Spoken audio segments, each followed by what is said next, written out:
अपत्यारिला सपनाले पनि राति छटपटाइरहन्छ। अहिले रातिको 3:30 भइसक्यो, अझैसम्म यी आँखामा निन्द्रा छैन।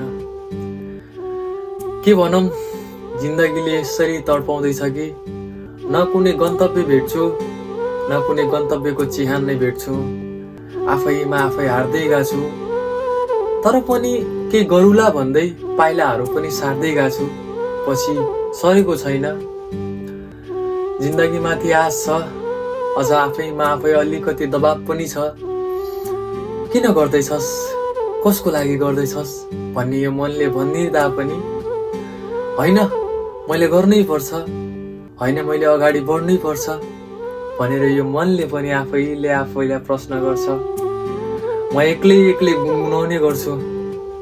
12 घण्टाको ड्युटीमा पनि मैले सिकेको मात्र एउटा चिज हो, आफैमा आफै गुनगुनाएर आफैलाई सफलता भएको हेर्छु र आफैलाई गरिब भएको हेर्छु, र त्यसो गर्दा गर्दै मेरो काम भएको पनि थाहै हुँदैन।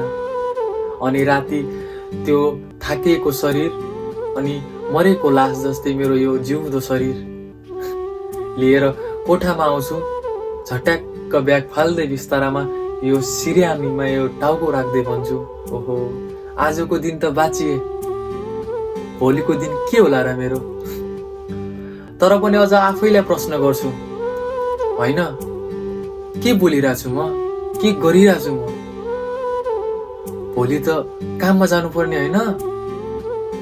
प्रजेशले त धेरै कुराहरू सिकायो मलाई।